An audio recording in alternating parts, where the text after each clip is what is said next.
Columbus 5. Columbus 5 coming up in 10 days. Got 10 days left. Finder.extraterrestrial.money. You can count down live along with me.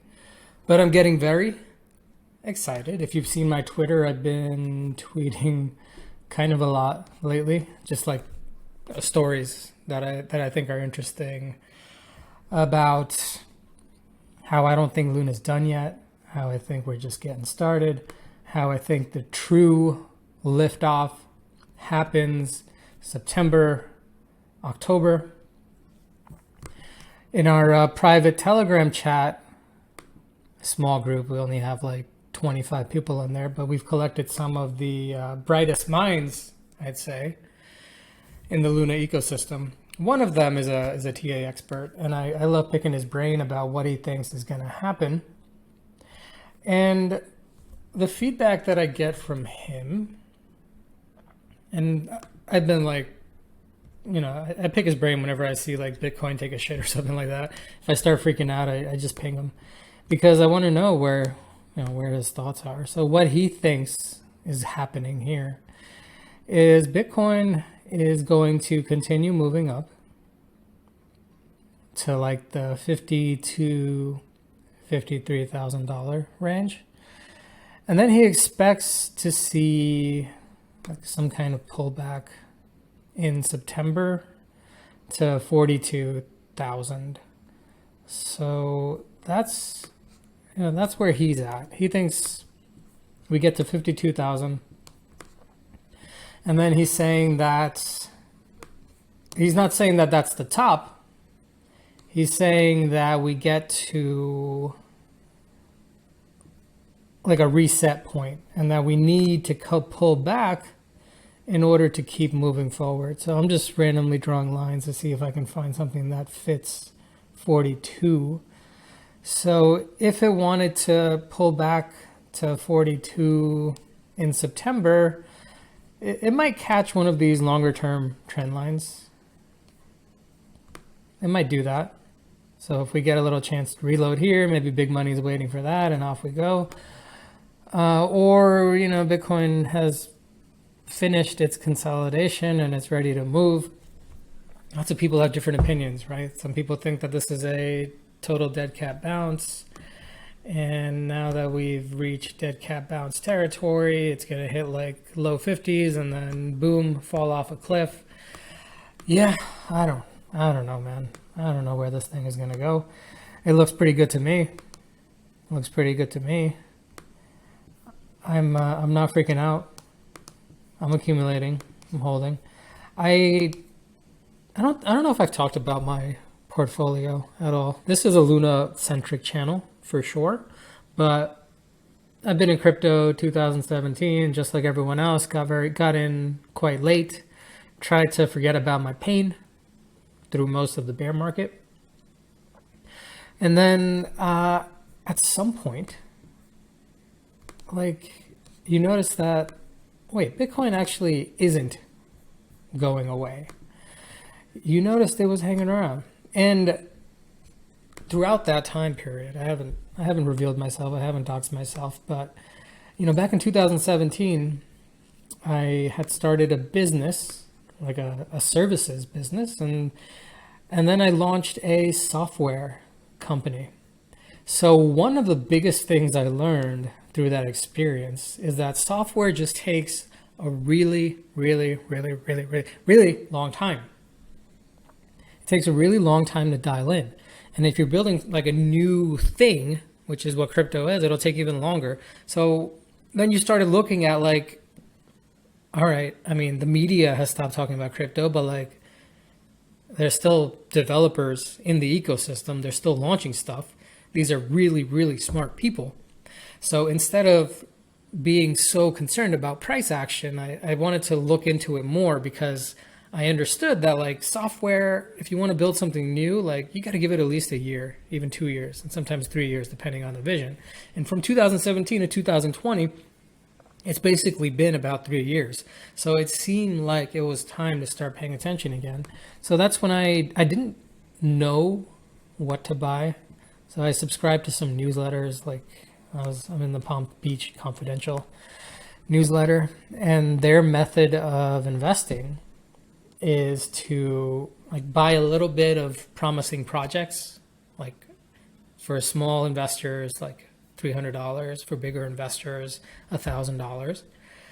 And the idea is if you get in early enough, these are moonshots, and moonshots, even if you put in $1,000, you can end up with $50,000, $100,000 if these moonshots work out. So that was their strategy.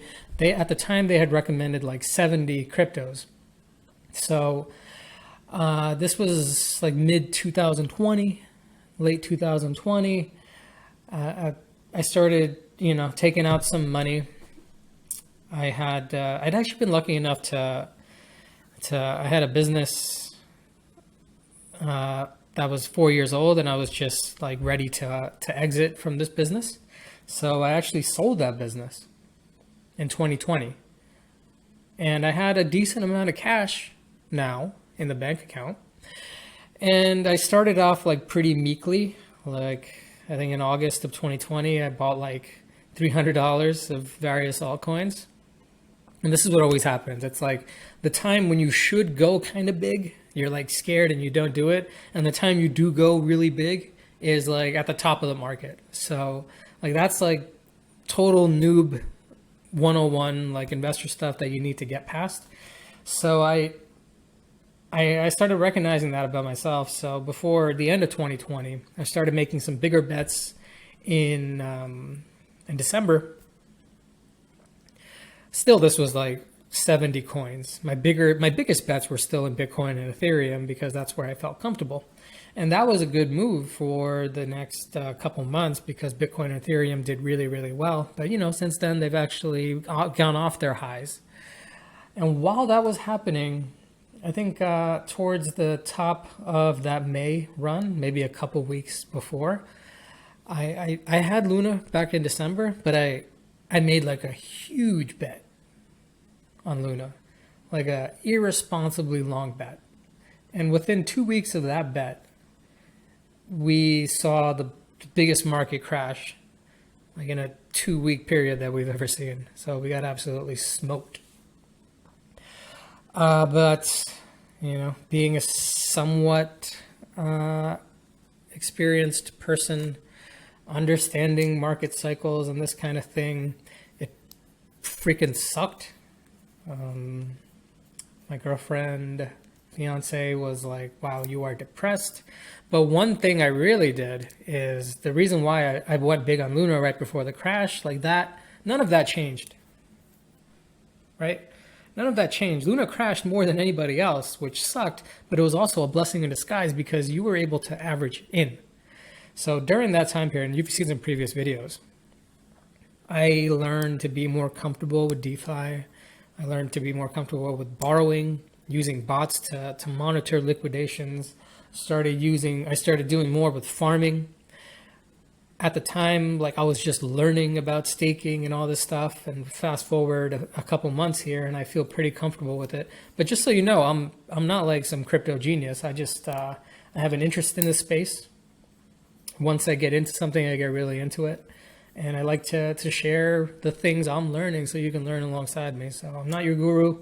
I don't know what the hell I'm doing, but I'm figuring it out as I go. Things are going pretty well. I want to share it with you.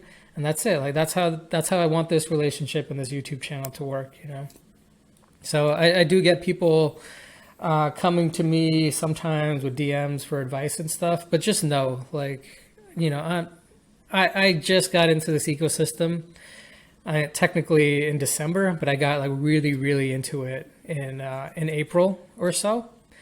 And the whole DeFi ecosystem as a whole, I just started getting into it this year. And my goal is to, running a company was really challenging.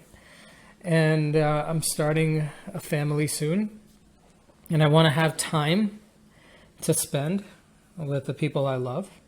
And I think DeFi is a way to create some passive income while I'm finishing recharging and ready for the next business venture. So one of the things I've been working on is the first half of this year, like I just wanted to to go all in. And I really think that 2021 is a parabolic year. I don't think we're done yet. So I want to be in. I want to be more in than out. And I'm mostly in. A lot of my net worth is in this stuff. We're doing it. We're going for it. But I have started to, like, the yield farming that I'm getting. It's a decent amount of money on a daily basis, actually.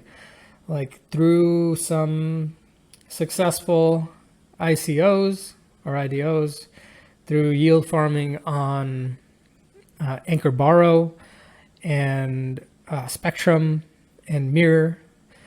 And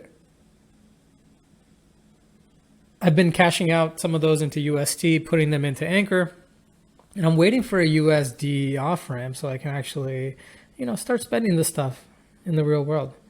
And I'm excited about that. I think once we get that UST to fiat off ramp going, it's different. And we know Terracato is working on it. Terracato, they've been KADO. They've been teasing their solution now. And I was talking to them on Twitter. I asked them, when? And they said they're waiting for whatever everyone else is waiting on. And what's everyone else waiting on? They're waiting on Columbus 5, right? So that's going to be awesome. What else is going on? We got Star Terra. Doing its thing. It launched, it launched big with 14 cents to, I think it's chilling at like $7-8 now. Let's see, app.starterra.io. This is a Terra Luna launchpad. Man, people hate on this project a lot. Like they hate the whole competition, social media spamming. People get into their silos, and we got staking here. STT price right now is at $8, which is amazing, right? That's freaking amazing. This thing was 14 cents. People got in for 14. People were getting free airdrops. The airdrops are coming in tomorrow. Not tomorrow. They're coming in 10 days. Look at this airdrop countdown. 11 days. People are going to get 100 airdrops. That's that's $800 that they're going to get. It's going to be that's really good, right? That's really good. Terra ecosystem. You're in this ecosystem. It rewards you. Do I think that Star Terra is going to dump? I don't know. Maybe they have they're doing something that they've been talking about. They're trying to game the system, right? Or not game it, but what are they doing? They have this thing that Osmosis did. Here's what Osmosis did. So they gave you airdrops, but in order to do the airdrops, you had to do certain things. So you had to use the app, you had to add liquidity, you had to stake it, you had to vote in governance. So they might do something similar. And by getting people to lock their stuff in, it's just a use case. And Star Terra does have an actual use case. They, if you stake the tokens, you're eligible to be inside factions or be inside the lottery, and you need those tokens in order to participate in future IDOs. So if you want to get the next IDO of Star Terra, which is 14 cents per token, you're going to have to own Star Terra now, which is available for $8 per token. So a lot of people think that's funny. Like you have to buy their token in order to get their token. I don't know. I think it's kind of genius. They're adding a reason for their token to exist. They're showcasing how their app is going to work to other apps that are launching and want to see. And why not? Why not? So look out for that. Look out for Luna trying to break out of the top into the top 10. It's going to have to double to take out Polkadot. Polkadot's been a very sleepy crypto. It's just it doesn't have steam right now. Polkadot's I think that they have the Kusama taking up most of their juice, and eventually it's going to moon, I'm sure, but hopefully by then Terra Luna has done some crazy stuff. So here's a few tweets that I can run through. And then maybe if I randomly think of anything, I can say it. Otherwise, we can close out. But here's one of my favorite tweets that I wrote yesterday. It says, the creation of Luna is the Big Bang. Tokens like Mirror and Anchor are newly formed galaxies. Inside those is mine, Starterra, and all the other apps that are orbiting these suns and planets. And there's going to be other galactic kind of apps as well. Multiverse travel, how to go from dimension to dimension. Well, we have Wormhole, we have IBC, we have bridges for that. And what do we describe the Luna holder as? Well, if you hold Luna, you're profiting from the expansion of the Terra ecosystem, aka the universal expansion of Terra. Yeah, there's nothing in the world that's like that. So Luna holders are something new. And then I talk about the bear market, which eventually will come. And eventually Luna will take a hit just like any other altcoin. And Bitcoin and Ethereum. But the reason why I think Luna is so interesting, even in a bear market, is demand for altcoins, demand for crypto goes down, but demand for stable coins goes up. If you look at the market cap growth of USDC, USDT over time, it's always going up. There's no bear market for market caps and stable coins. UST, Terra USD, it did have a bear market in May, not because people don't want it, but because people weren't sure if algorithmic stable coins were as trustworthy as their collateral-backed counterparts. Luna came back to peg. I'm not saying that big money is going to trust it just yet, but time in the market is going to eventually equal trust. So there's potential for it. And what we didn't have back in May was UST being proliferated across all blockchains. What we're going to have this upcoming bear cycle, whenever that is, whether it's the end of this year, whether it's in 2 months, or whether it's next year, there's going to be wrapped UST or whatever version of it is on Ethereum. It's going to be on Solana. It's going to be providing liquidity across most Cosmos blockchains like Osmosis and Gravity DEX. And there's going to be 20 apps that are live on the Terra ecosystem that are using UST. And Orion Money is going to be on Ethereum, converting all the world's USDC and UST, or USDC and USDT to UST. And all of this is going to be happening. It wasn't happening in May. How is that going to impact the price? I mean, during that initial crash, anything can happen. But as the bear market goes on, I think demand for UST goes up. And if demand for UST goes too high, it's going to go from $1 to like $1.02, $1.03. And that's when big money says, oh, we have an arbitration opportunity.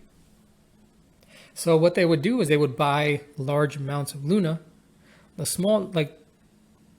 more Luna dumps, the more Luna burns. That's another cool thing about Luna and bear markets, is that even if the price goes down, more of the volume supply is going to get burned up, because you need to make the requisite UST to the Luna value.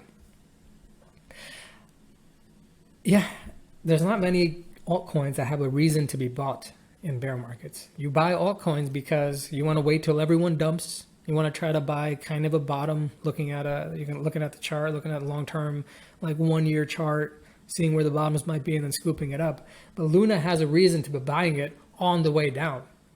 So when there is a rebound, or when they're like during the declines won't be as bad, in my opinion. And the rebound is going to be insane because the supply of Luna is very, very less. Yeah, what else we got going on? I was looking at some YouTube channels, and there's like the Cryptos Are Us guy, there's Crypto Tips, Crypto Banter, BitBoy Crypto. Those are the main ones I watch. I think they're entertaining. I think they're fun. I don't really go to YouTube for news. I just go there for entertainment. Those are some funny personalities. So one thing they have in common is that they all talk about Luna, every single one of them. And I look at the comments, and the comments are like, why are you guys recommending a coin that's 4x'd in the past like 45 days? Like, it's too late. Let's look at all the other altcoins that haven't. So I wrote this one to kind of, no longer are they sleeping on Luna. A lot of them are looking for the next Luna. What they don't understand about Luna is that it's not too late to get in to Luna. And because they're sleeping on Luna, maybe they'll understand when it does its next 10x. Hopefully they get this message. They see, oh, maybe I should look into this a little more. And maybe they experience the 10x instead of sitting on the sidelines or going after some shittier project. And this was cool. Alex Mashinsky, who is the lead at Celsius, he's been like spot on for the Bitcoin trends. I think he's like a macro thinker. He doesn't get caught up in the day-to-day kind of market ups and downs. So he thinks because the Fed didn't start tapering, we're going to see an all-time high for Bitcoin this year. That means 64,000 plus. And if he thinks that if the market doesn't go to shit next year, Q1, we might even see 140 to 160,000 target. It's a lot of money going into the system. Luna's already at $34 right now. It peaked at $36 today. And Bitcoin's not even at its all-time high yet. I mean, we're in such a good position as lunatics, I think. Not financial advice. None of this is financial advice. I'm just excited. I'm just kind of sharing my excitement. And yeah, 10 days. 10 days. 10 days and then off we go. Off we go. It's going to be fun. All right, that's it from me. Talk to you guys later.